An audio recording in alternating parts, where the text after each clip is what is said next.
Why did my neighbor always know when I'd be alone? I noticed it the third time Dennis knocked on my door exactly 7 minutes after my husband left for work. The first time felt like coincidence. He needed to borrow a ladder while fixing his gutter. The second time seemed like bad timing. He wanted to discuss the homeowner association meeting I'd missed. But the third time, when he appeared at my door holding a casserole dish and wearing that too friendly smile, I felt something cold settle in my stomach. My husband Greg had pulled out of the driveway at 7:43 a.m., and Dennis knocked at 7:50 a.m., still wearing his bathrobe, like he'd been waiting by his window. Dennis lived in the house directly across the street, a tidy ranch with meticulously trimmed hedges and a surveillance camera mounted above his garage door. He was retired military, maybe 60 years old, always mentioning his service whenever anyone would listen. He'd moved in about 6 months ago, right after Greg and I bought our first house in this quiet suburban neighborhood outside Portland. At first, Dennis seemed like the helpful neighbor everyone wants, offering to mow our lawn when we were on vacation, leaving our newspaper on the porch when it landed in the bushes, waving cheerfully whenever we pulled into the driveway. But there was something about the way he appeared at my door only when Greg wasn't home. When Greg worked from home, Dennis never knocked. On weekends when we were both outside, Dennis would wave but keep his distance. It was only on weekday mornings, after Greg left for his construction job, that Dennis would find reasons to need something.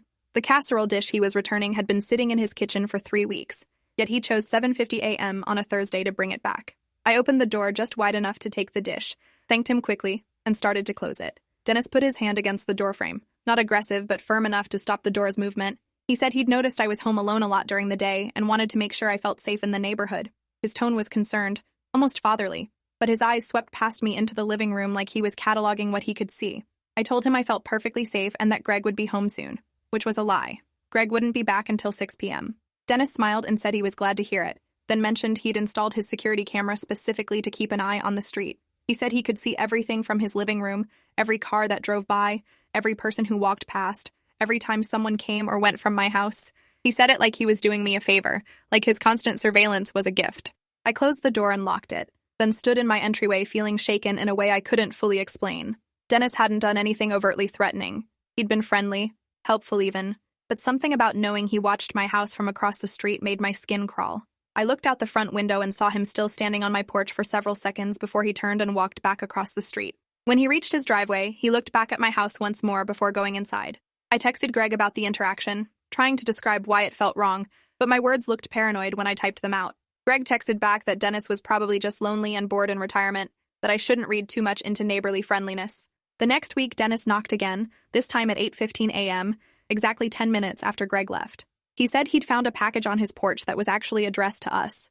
Apparently, the delivery driver had left it at the wrong house.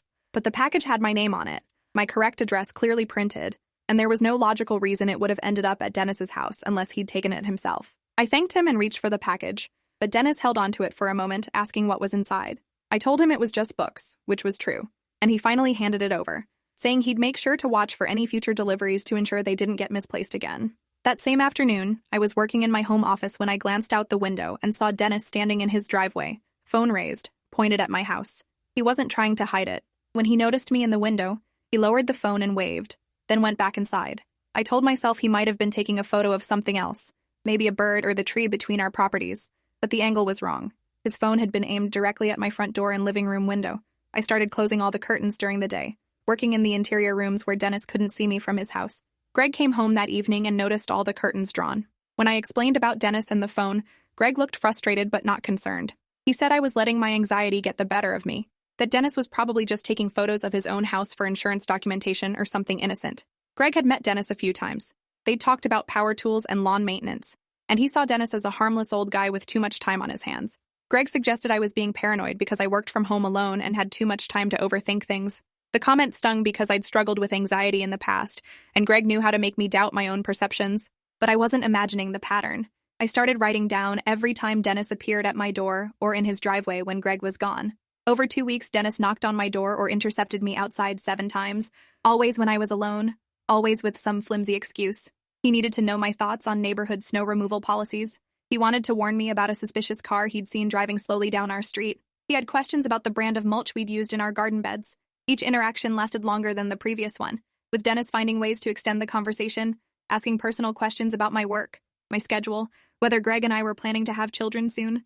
The questions about children made me especially uncomfortable because Dennis had no reason to ask about our family planning. When I gave vague answers, he pressed further, saying he'd noticed we had a spare bedroom and wondering what we planned to do with the space. He'd been inside my house exactly once, 6 months ago when we first moved in, yet he was referencing our floor plan like he'd memorized it. I started wondering how much he could see through our windows, even with curtains drawn. Our bedroom was on the second floor, and from certain angles in Dennis's house, he might be able to see inside if the lights were on at night. I installed a security camera of my own, a simple wireless model that covered my front porch and driveway. The first day I reviewed the footage, I found something that made my hands shake. At 3:17 a.m., Dennis had walked across the street and stood in my driveway for almost 4 minutes, just standing there in the dark, looking at my house. He didn't knock or approach the door. He just stood there, perfectly still, watching. When I showed Greg the footage that evening, he finally looked concerned. He said he'd talk to Dennis and make it clear the behavior needed to stop. Greg went across the street the next morning before work. I watched from the window as Dennis answered his door, and the two men talked in Dennis's driveway for about 10 minutes. When Greg came back, he said Dennis had apologized profusely, claimed he had insomnia, and sometimes walked around the neighborhood at night to tire himself out. Dennis said he hadn't meant to seem creepy, that he'd just been admiring our landscaping work in the moonlight. Greg said Dennis seemed genuinely embarrassed and promised to be more mindful of boundaries. Greg told me to give Dennis the benefit of the doubt, that the situation was handled. But it wasn't handled. 2 days later, at 2:45 a.m., my camera caught Dennis in my driveway again, this time walking around the perimeter of my car, looking in the windows with a flashlight. I called the police non-emergency line and filed a report. The dispatcher sent an officer over the next morning to take my statement and review the footage. Officer Angela Stokes watched the video twice, her expression growing more serious each time. She said Dennis's behavior constituted trespassing and potentially stalking, and she'd go talk to him about it. She advised me to document every interaction and contact police immediately if Dennis's behavior escalated. Officer Stokes returned an hour later and said she'd spoken with Dennis, who claimed he'd dropped his house keys in our driveway earlier that day and was looking for them with the flashlight. She said his explanation was plausible but thin, and she'd given him a formal warning about trespassing. She said if he came onto our property again without permission, we should call 911 immediately. She also mentioned that Dennis had been cooperative and respectful during their conversation, showing her his military ID and discussing his service record in detail. Officer Stokes said he seemed like a decent guy who maybe didn't understand how his actions were being perceived. That afternoon, I got an email from an address I didn't recognize. The subject line was, "Neighborly concern," and the message was short. "I noticed the police at your house this morning. I hope everything is okay. I'm sorry if my insomnia walks have caused any alarm. I only want to help keep the neighborhood safe. Please let me know if you need anything." The email wasn't signed, but I knew it was from Dennis.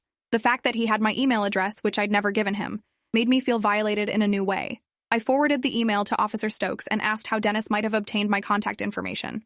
Officer Stokes called me back within an hour, her voice tight with concern. She said she'd done some additional research into Dennis's background after our conversation. Dennis had indeed been in the military, but he'd received a general discharge under less than honorable conditions about 15 years ago. The records were partially sealed, but what she could access indicated behavioral issues and violations of orders related to unauthorized surveillance of fellow service members. She said she'd reached out to a contact at the VA who'd worked with Dennis previously, and that contact had painted a concerning picture of someone with obsessive tendencies and boundary problems.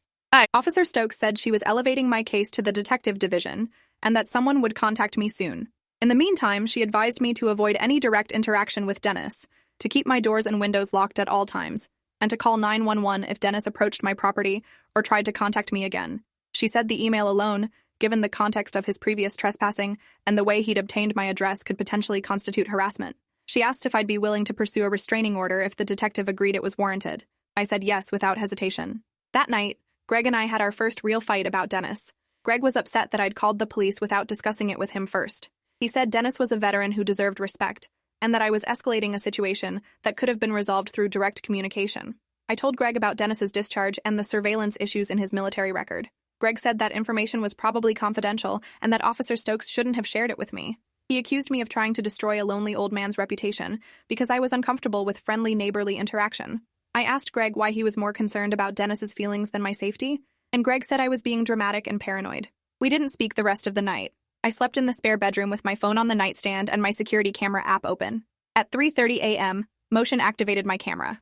Dennis was in my driveway again, but this time he was doing something to my car. I watched through the app as he knelt next to the driver's side door, his hands working at something I couldn't quite see in the dark. I called 911 immediately, whispering into the phone that someone was tampering with my vehicle.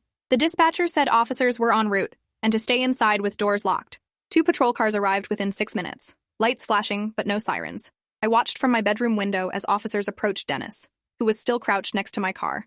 He stood up slowly, hands raised, and started talking to the officers. From my vantage point, I could see he was holding something small in his right hand. The officers spent about 15 minutes talking to Dennis in my driveway, before one of them walked to my door and knocked. I went downstairs and opened the door to find Officer Stokes and a male officer I didn't recognize.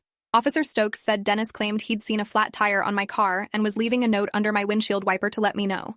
The male officer held up a folded piece of paper, Dennis's supposed note, which read, "Your front driver tire looks low.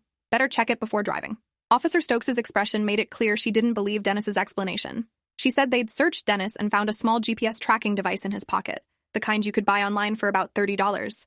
Dennis claimed he'd ordered it to track his own car because it had been broken into recently, but he couldn't explain why he was carrying it in my driveway at 3:30 a.m. The officers arrested Dennis for trespassing and possession of surveillance equipment with intent to use unlawfully. Officer Stokes said they'd be checking my car thoroughly to ensure Dennis hadn't already placed a tracker on it. She said a detective would be contacting me first thing in the morning and that I should document everything Dennis had ever said or done that made me uncomfortable. She asked if I had any other security footage I hadn't yet shared, any other incidents I hadn't reported. I realized I'd been minimizing Dennis's behavior even to myself, treating each incident as potentially innocent rather than seeing the pattern. The male officer found a GPS tracker already attached to the underside of my car's rear bumper. It had been there for at least several days based on the battery level, which meant Dennis had been tracking my movements without my knowledge. Every time I'd gone to the grocery store, to yoga class, to my doctor's appointments, Dennis had known where I was and how long I'd be gone. The realization made me physically ill. Officer Stokes said this changed everything, that we were now dealing with clear stalking behavior and that the district attorney's office would be involved. Greg came downstairs during all of this, woken by the police lights. He stood in the doorway looking shocked as Officer Stokes explained about the GPS trackers. When the officers left with Dennis in custody, Greg turned to me and said he was sorry. He said he'd minimized my concerns because he didn't want to believe someone could be that deceptive, that he'd let his desire to see the best in people override his responsibility to protect me. He said he should have listened when I first felt uncomfortable, should have trusted my instincts instead of dismissing them as anxiety. His apology felt sincere, but I was too angry and shaken to fully accept it yet. Detective Harold Ramos called me at 9 a.m. the next morning. He was assigned to my case and had already reviewed all the police reports and security footage. He said Dennis had been arraigned that morning on charges of stalking, criminal trespass, and attempted unlawful surveillance. Dennis had been released on bail with a no-contact order, meaning he was legally prohibited from approaching me, my property, or attempting any form of communication. Detective Ramos said Dennis had hired a lawyer who was already trying to paint Dennis as a misunderstood veteran whose helpful intentions had been misinterpreted by an oversensitive neighbor. Detective Ramos asked if he could come to my house to conduct a thorough interview and examine my security footage more carefully. When he arrived an hour later, he was accompanied by a female officer named Michaela Torres, who specialized in stalking cases. Detective Ramos was in his early 50s with tired eyes that had seen too much, and he listened to my entire story without interrupting. Officer Torres took detailed notes, asking specific questions about timelines and Dennis's exact words during our interactions. When I described how Dennis always seemed to know when I was alone, Officer Torres and Detective Ramos exchanged a look that made my stomach drop. No. Detective Ramos asked to see Dennis's house from my windows. I showed him the view from my living room and bedroom, and he pulled out binoculars to examine Dennis's property more carefully. After several minutes, he pointed to something and asked Officer Torres to look. She studied Dennis's house through the binoculars. Then they both turned to me with grim expressions. Detective Ramos said Dennis had at least 3 security cameras positioned around his property, and the angles suggested they were focused not just on his own house but on mine. One camera appeared to be aimed directly at my driveway and front door, another at my backyard, and a third at my second-floor bedroom window. Detective Ramos said he was going to get a warrant to search Dennis's house and examine all his electronic devices. He said based on what they were seeing, this might be part of a much larger pattern of surveillance and stalking behavior. He asked if I'd noticed Dennis paying similar attention to any other neighbors, particularly other women who lived alone or were frequently home alone. I mentioned that the house next to mine was occupied by a single woman named Iris, who worked night shifts as a nurse, meaning she was home alone during the day just like I was. Detective Ramos wrote down her name and address. That afternoon, Detective Ramos executed the search warrant on Dennis's house. I watched from my window as officers carried out boxes of materials, computers, hard drives, cameras, and what looked like files or documents. The search lasted over 4 hours. When Detective Ramos came to my door that evening, his expression was even grimmer than before. He said what they'd found in Dennis's house was extensive and disturbing. Dennis had been surveilling me far more comprehensively than I'd realized. He had hundreds of photos of me, taking out trash, getting mail, working in my yard, visible through my windows. He had detailed logs of my daily schedule, noting what time I left the house, where I went, when I returned. But I wasn't Dennis's only target. Detective Ramos said they'd found similar surveillance materials for 7 other women in the neighborhood, all women who lived alone or whose husbands worked regular daytime hours. Dennis had files on each woman containing photos, schedule logs, and disturbingly detailed notes about their routines, habits, and personal lives. He'd hacked into neighborhood security cameras and Ring doorbell systems to expand his surveillance network. He'd been doing this for the entire 6 months he'd lived in the neighborhood, collecting information with systematic precision. Detective Ramos said they'd also found evidence that Dennis had done this before in other places. They'd discovered files from his previous neighborhood in Sacramento, where he'd lived for 2 years before abruptly moving to Portland. Those files contained similar surveillance materials for women in that neighborhood, along with newspaper clippings about break-ins and assaults that had occurred during Dennis's residency there. Detective Ramos said they were now coordinating with Sacramento police to investigate whether Dennis might have been involved in those crimes. He said the case had grown far beyond simple stalking. I asked if the other women in our neighborhood knew they'd been surveilled.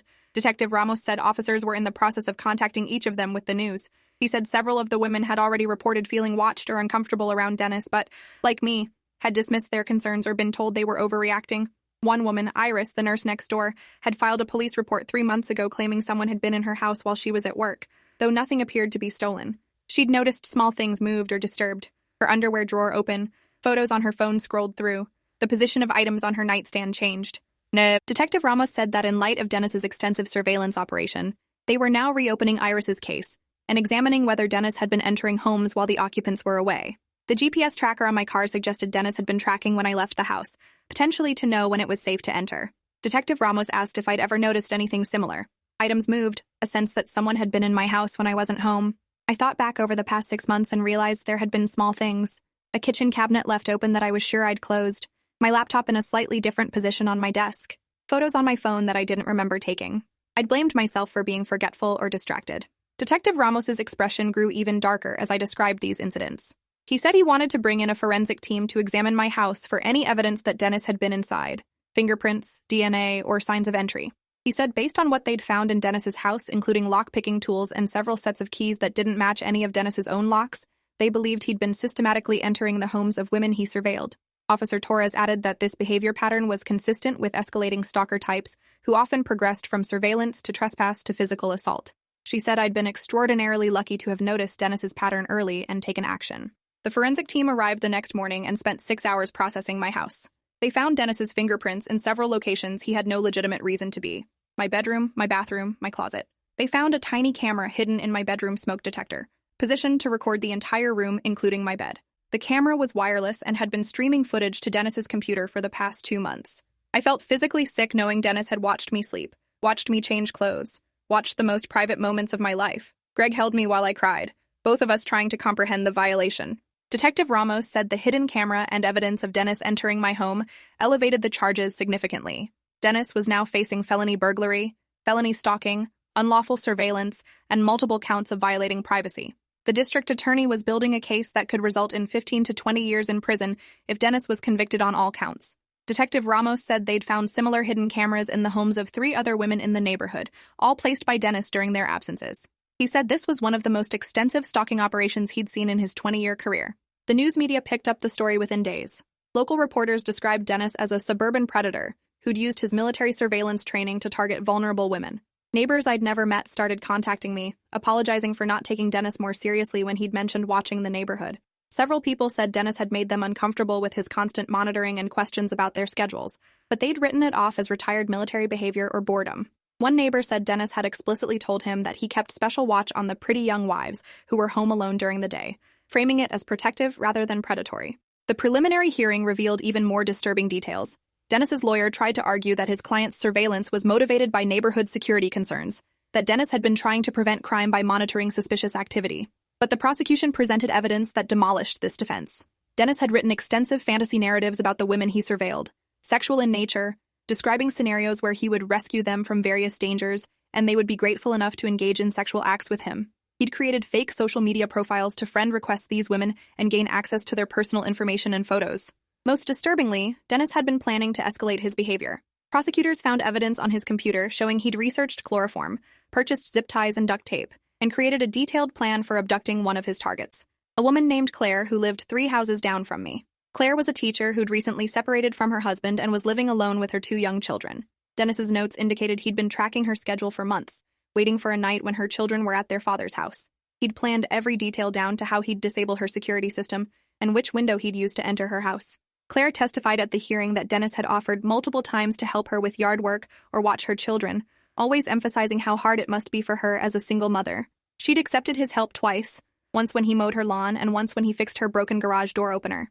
She said Dennis had been inside her house briefly both times and had asked detailed questions about her children's schedules and her custody arrangement. She said she'd felt uncomfortable but had pushed the feeling aside because Dennis seemed like a helpful neighbor. Learning about his plans had traumatized her to the point where she was selling her house and moving to a different city. The trial began 4 months after Dennis's arrest. I testified for over 6 hours across 2 days, describing every interaction with Dennis, every uncomfortable feeling I'd had, every time he'd appeared at my door within minutes of Greg leaving.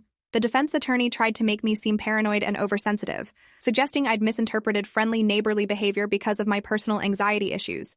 Greg had told Dennis about my past struggles with anxiety during one of their friendly driveway conversations, and Dennis had shared that information with his lawyer. The defense attorney asked if I was currently taking medication for anxiety, if I'd ever been hospitalized for psychiatric issues, if my marriage was stable, or if I felt neglected by my husband. The prosecutor objected repeatedly, but the damage was done. The defense was building a narrative that I was an unreliable narrator of my own experience, that my overactive imagination had turned innocent actions into sinister intentions. When the prosecutor cross-examined me, she carefully walked me through the concrete evidence, the GPS trackers, the hidden camera, the fingerprints in my bedroom, the detailed logs in Dennis's house. She asked me to describe not my feelings, but the facts of what Dennis had done and when. The jury's expressions shifted as the evidence accumulated, their skepticism giving way to visible disgust. Iris testified next, describing how Dennis had offered to water her plants while she was on vacation, and how she'd later realized several items of her underwear were missing. She'd found them weeks later in a bag hidden in her garage, photographed in various posed positions on her bed. She broke down crying on the stand as she described the violation of knowing Dennis had been in her bedroom, handling her intimate belongings, staging photos while she was at work. The defense attorney tried to suggest she might have misplaced the items herself or that someone else could have been responsible, but the photos had been found on Dennis's computer with timestamps matching dates when Iris was working night shifts. Claire testified about finding Dennis's detailed abduction plan and how it had destroyed her sense of security. She described teaching her children to run to specific neighbors if they ever saw Dennis approaching their house, how her 8-year-old daughter now had nightmares about the bad man who watched them. She said her children asked daily if the bad man was still in jail and if he could find them if they moved away. The defense attorney had no questions for Claire, perhaps recognizing that cross-examining a single mother about her near abduction would alienate the jury. The trial lasted 3 weeks. The prosecution presented overwhelming physical evidence, testimony from 7 women Dennis had surveilled, expert witnesses on stalking behavior, and Dennis's own writings describing his obsession with controlling and possessing the women he watched.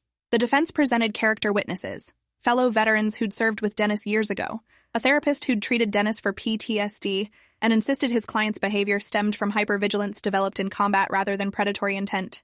They argued Dennis had never actually harmed anyone physically, that his surveillance and planning constituted thought crimes rather than real crimes. The jury deliberated for 8 hours before returning guilty verdicts on all counts, multiple counts of felony stalking, burglary, unlawful surveillance, and invasion of privacy. Dennis showed no emotion as the verdicts were read, staring straight ahead with the same blank expression I'd seen on his face that first morning when he knocked on my door with the casserole dish. The judge scheduled sentencing for 6 weeks later and remanded Dennis to custody immediately, denying bail pending sentencing. At the sentencing hearing, 7 women gave victim impact statements. I spoke last, describing how Dennis had stolen 6 months of my life, how I'd doubted my own perceptions and instincts, how I'd been made to feel crazy and paranoid for noticing I was being watched. I said the worst part wasn't even the surveillance itself, but the gaslighting from people who dismissed my concerns, including my own husband initially. I said Dennis had taught me to trust myself even when others insisted I was wrong, and that lesson had come at the cost of my sense of safety in my own home. I said I hoped Dennis would spend enough time in prison to understand the magnitude of what he'd stolen from his victims. The judge sentenced Dennis to 18 years in prison, noting the systematic nature of his crimes, the number of victims, and the likelihood he would have escalated to physical violence if not stopped. The judge said Dennis had weaponized his military training to target vulnerable women, violating not just their privacy, but their fundamental right to feel safe in their own homes. The judge said Dennis's lack of remorse and continued insistence that his actions were misunderstood demonstrated he remained a danger to women. Dennis would be eligible for parole after serving at least 12 years. I sold my house 3 months after sentencing. I couldn't live across the street from Dennis's empty house. Couldn't work in my home office knowing he'd watched me through the windows for months. Couldn't sleep in a bedroom where he'd hidden a camera to record me. Greg and I moved to a different suburb, a neighborhood with no shared streets or adjacent properties, where I didn't have to see neighbors regularly. The move strained our marriage further because Greg wanted to stay, arguing we shouldn't let Dennis win by driving us from our home. I argued that staying in a place where I'd been systematically violated wasn't winning. It was masochism. Greg and I separated 6 months after the move. The Dennis situation had exposed fault lines in our relationship that neither of us could ignore. Greg had dismissed my concerns repeatedly, prioritizing social comfort over my safety, and I couldn't forget or forgive that easily. Greg said he'd apologized and changed, that he'd never doubt my instincts again, but the damage was done. I needed a partner who trusted my perceptions the first time I expressed discomfort, not the 10th time after evidence had accumulated. We divorced amicably a year later, selling the new house and splitting proceeds fairly. I live alone now in a small apartment with a single entry point, no ground floor windows, and extensive security systems. I've made peace with being considered paranoid. I close every curtain, check every lock twice, and review my security footage daily. Some people think I'm extreme, that I've let Dennis's actions turn me into someone fearful and closed off. But I think I've let Dennis's actions turn me into someone realistic about the threats women face and the importance of trusting your instincts even when others insist you're wrong. I sleep well at night knowing every door is locked, every window is secured, and no one is watching me from across the street. That's not paranoia. That's survival. Thanks for watching till the end. Make sure to subscribe and like to not miss the next story.